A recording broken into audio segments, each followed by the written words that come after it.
Alors ici, tous les micros que j'utilise dans mon studio, je vais les classer du pire au meilleur. Je veux que tu comprennes exactement lequel choisir selon ton niveau et ton usage. On commence directement avec celui que j'utilise en bas de la liste, c'est le Blue Yeti. C'est celui-là. C'est un micro USB ultra simple. Tu le branches et tu commences à enregistrer. Mais le problème, c'est qu'il est beaucoup trop sensible. Bon, je vais éteindre la télévision. Elle va trop distraire l'audience, j'imagine. Il capte absolument tout, les bruits autour, les résonances de la pièce et même les petits mouvements de la chaise. Donc si tu n'es pas dans un environnement parfaitement traité acoustiquement, le Blue Yeti devient vite très amateur. Et juste au-dessus, on a le Monkey Banana. Il est là-bas.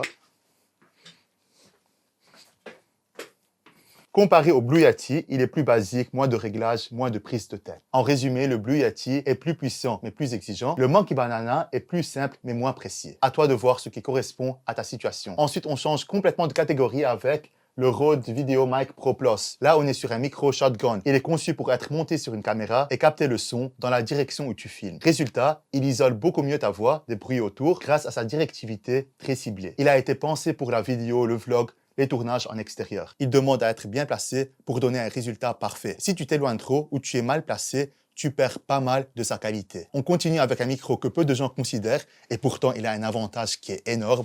C'est le micro-casque BPHS1 de la marque Audio-Technica. On le place, on met le microphone devant nous et on commence à parler. Les coachs l'utilisent souvent lorsqu'ils font des vidéos. C'est un microphone que j'adore, c'est l'un de mes préférés honnêtement.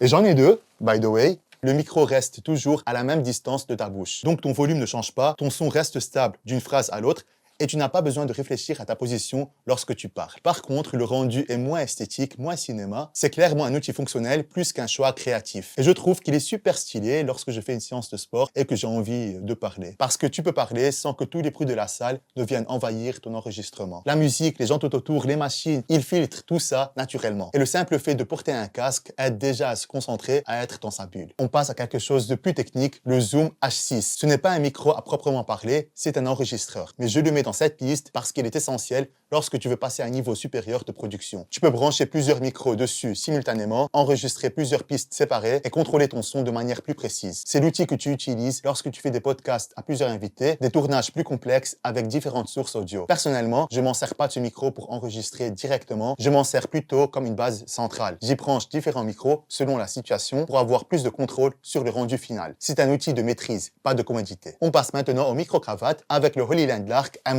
Et devant son prix, je trouve qu'il est exceptionnel. Dans les $130, 120, $130 si je me trompe pas. Ce micro est ultra compact, ultra rapide à mettre en place et parfaitement adapté aux créateurs modernes qui ont besoin de filmer vite, en mouvement, sans se compliquer. Tu le clips sur ta veste, tu appuies record et c'est parti. Ce n'est pas le micro le plus riche en qualité audio, mais en termes de simplicité, efficacité et devant son prix, il est imbattable. Dans la même catégorie, mais en version ultra professionnelle, on peut dire, on a le Sennheiser G4. C'est ça. Là, on passe à un autre niveau. Le signal est plus stable, la qualité audio est plus propre, plus maîtrisée. C'est un standard dans le monde professionnel. Si tu fais des interviews, du contenu dynamique ou des tournages sérieux, c'est exactement le type de micro-cravate que tu veux avoir. Plus cher, plus technique, mais beaucoup plus fiable sur le long terme. On revient au shotgun avec le Rode NTG 4+. C'est un vrai micro-shotgun professionnel, beaucoup plus précis, beaucoup plus directionnel que le Rode VideoMic Pro Plus et surtout capable de capter un son propre à distance. C'est le genre de micro que tu utilises dans des tournages sérieux, des interviews où tu ne veux pas que le micro apparaisse dans le cadre. On va les replacer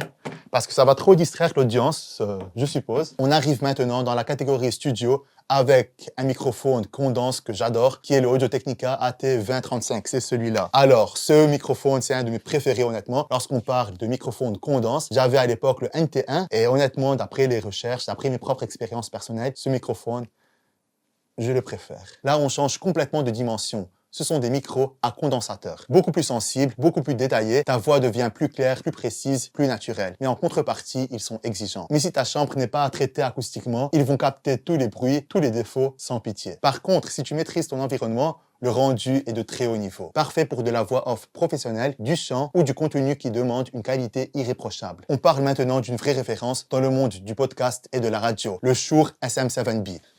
Là, on parle d'un microphone qui capte uniquement ta voix et qui isole tous les bruits autour. C'est un microphone dynamique ultra populaire, utilisé autant en studio qu'en broadcast. Il a un son très chaud, très enveloppant, avec une capacité naturelle à bien isoler la voix des bruits ambiants. Par contre, il a une exigence technique importante, son gain est assez faible.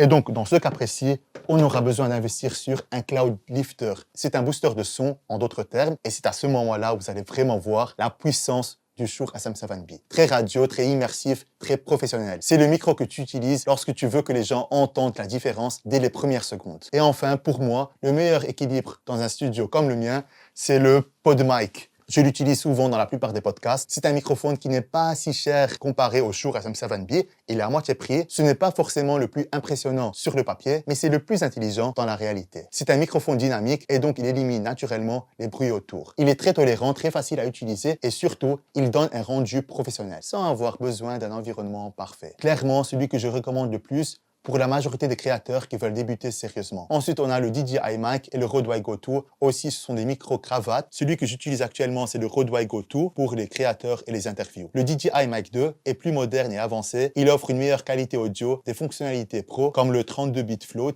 et une plus grande flexibilité pour des productions haut de gamme. Tu fais du podcast dans une pièce normale, prends un micro dynamique. Tu veux un rendu ultra propre dans un studio traité, investis dans un micro à condensateur. Tu filmes en mouvement, considère les micro-cravates. Ou tu filmes avec ta caméra, prends un shotgun. Mais surtout, et j'insiste là-dessus, le son est plus important que l'image. C'est pour ça qu'en audiovisuel, l'audio vient avant le visuel. Bon, j'ai écouté ça d'un ami. Dites-moi en commentaire ce que vous en pensez. La caméra ou l'audio, qu'est-ce qui est plus important? Mais bon, je ne suis pas sûr s'il disait ça juste pour parler. J'espère que la vidéo t'a plu. Like, partage, commente, fais ce que tu as envie de faire. Et si tu as n'importe quelle question, dis-le moi en commentaire. J'ai hâte de te répondre le plus vite possible.